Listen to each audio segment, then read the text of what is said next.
दूंगा ना। चलिए कोई नहीं, आइए आपको ले चलते हैं एक ऐसी दुनिया में जो आपसे हजारों मील दूर होकर भी आपके अस्तित्व का आधार है।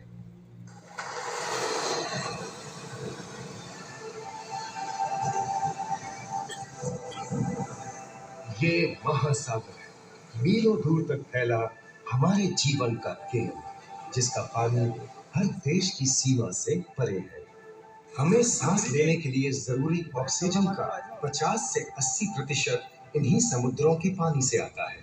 ये भी कह सकते हैं कि ये सागर एक विशाल संयुक्त परिवार की तरह है, जिसमें ये सभी जीव एक ही घर में रहते हैं, जैसे मछलियाँ, mollusc, dolphin, seal, walrus, crustacean, bacteria, समुद्री एनिमोनी और हाँ, ब्लू व्हेल भी, जो पृथ्वी का सबसे बड़ा जीव माना जाता है। और जंतु ही नहीं, इन समुद्रों में पौधों की भी लाखों प्रजातियां पाई जाती हैं।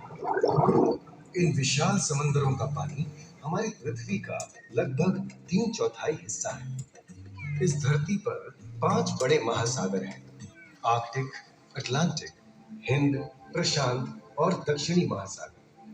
ये सागर इतने महत्वपूर्ण हैं कि इनका तापमान और लहरें दुनिया के हर हिस्से के मौसम पर असर डालते हैं, चाहे वो मौसम कितना ही खतरनाक क्यों ना हो। हमारी ही तरह पानी के नीचे पनपता हर जीवन सूरज की रोशनी पर निर्भर है। जी हाँ जनाब, सिर्फ ये जंतु, मछलियाँ, पेड़ पौधे ही नहीं, बल्कि बैक्टीरिया जैसे सूक्ष्म जीव भी सूरज से ऊर्जा पाकर खिलखिला उठते हैं। ये देखो मिस्टर ऊदबिलाव, हाँ, कितने मजे ले रहा है। देखा इसे, अपने चेहरे की पोजीशन ऐसे बदल रहा है जैसे किसी स्पा में स्टीम ले रहा हो। और वो चली मैडम व्हेल इतलाते हुए संवाद लेने। और ये जोकर मछली यानी क्लाउड फिश, ये तो गाना भी गाती है भाई, बिना किसी सुरताल के। हाँ, ये राग समुद्री जानती है और कोई खतरा महसूस होने पर ये कभी घुर्राती है और कभी चहकती है। क्लाउन फिश है ना। और ये डॉल्फिन हमारे स्मार्टफोन से भी ज्यादा स्मार्ट है। ये अपनी आवाज का इस्तेमाल सोनार की तरह करके एकदम सही दिशा में तैरती और एक दूसरे को संदेश भेजती है। जी हाँ, ईमेल या व्हाट्सएप से भी तेज। मूंगा चट्टानें यानी कोरल रीफ दुनिया की सबसे विविध इकोसिस्टम्स में से है। इन चट्टानों को अक्सर समुद्र के वर्षावन कहा गया है। आई, समुद्र में वर्षा, अजीब बात है ना। अरे दरअसल इनका नाम इनके आसपास बसे इन जीवों की विविधता के कारण पड़ा है। इनमें से कुछ मूंगे गर्म उथले समुद्र में, तो कुछ ठंडी अंधेरी गहराइयों में रहकर हमारे इकोसिस्टम के संतुलन को बनाए रखते हैं। पौधे हमारे इकोसिस्टम का एक बहुत ही महत्वपूर्ण हिस्सा है और पानी में ऑक्सीजन का सबसे बड़ा स्रोत है। इस नीले पानी में मौजूद कई पौधों में से एक बहुत ही महत्वपूर्ण पौधा है फाइटोप्लैंक्टन, जो पूरी दुनिया की ऑक्सीजन की जरूरत का लगभग 50% बनाकर हमारा अस्तित्व बनाए रखता है। इन समुद्रों में पहुंचने वाली सूरज की रोशनी की मात्रा के हिसाब से उन्हें 3 क्षेत्रों या परतों में बांटा गया है।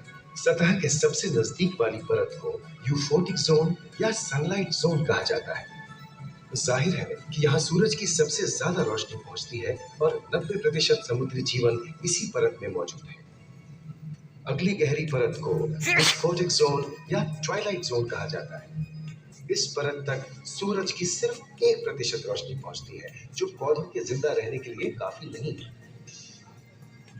तीसरी और सबसे गहरी परत एफोटिक जोन या मिडनाइट जोन है।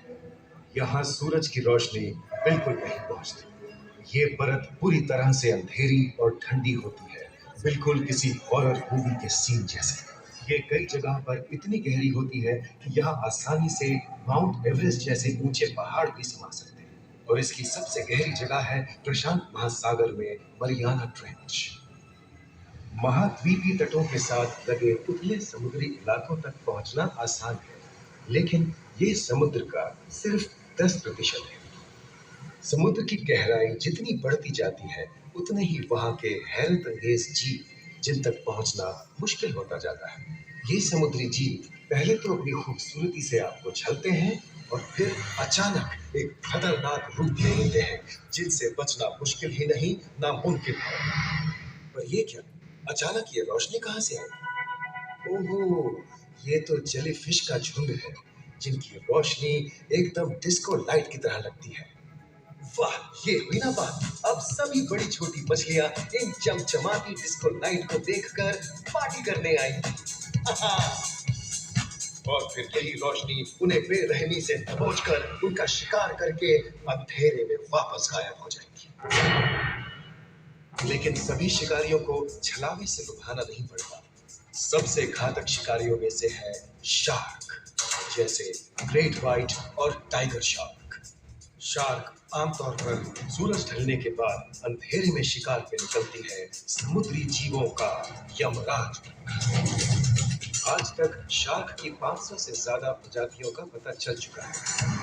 ये हर तरह के खुले महासागरों में, मूंगे की चट्टानों में, आर्कटिक की बर्फ के नीचे और समुद्र की अंधेरी गहराइयों में पाई जाती है। और ये है समुद्री घोड़ा जो तबड़क तबड़क नहीं, छप छप छप छप करता है, यानी दौड़ता नहीं, तैरता है। हमने इन समुद्रों के बारे में बहुत कुछ जाना है, पर अभी भी बहुत कुछ जानना बाकी है। ये सागर गहरे और विशाल, ठंडे और अंधेरे में डूबे होते हैं। इन गहराइयों में पनपने वाली 17,000 से अधिक प्रजातियां मानो किसी कल्पना से कम नहीं।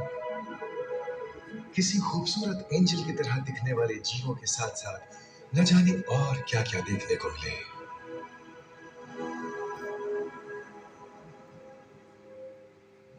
इन विशाल सागरों के इकोसिस्टम इनके बाहर तक फैले हैं। खारे पानी की खाड़ियां, समुद्रों, समुद्र तटों और नमकीन दलदली इलाकों तक। मानव जाति दशकों से प्लास्टिक, जहरीले रसायन, तेल और ऐसी कई चीजों को पानी में बहाकर समुद्रों को नुकसान पहुंचा रही है। कई समुद्री जीवों या मछलियों की दर्दनाक मौत और उनकी इस तड़प का जिम्मेदार हमारी मानव जाति ही है। पिछले कुछ दशकों में वैज्ञानिक पैमाने पर सामने आए खतरों में से एक बड़ा जलवायु परिवर्तन है, जिससे महासागर गर्म हो रहे हैं और ग्रीन हाउस गैसों की अधिकता और ऑक्सीजन की कमी के कारण इन समुद्रों का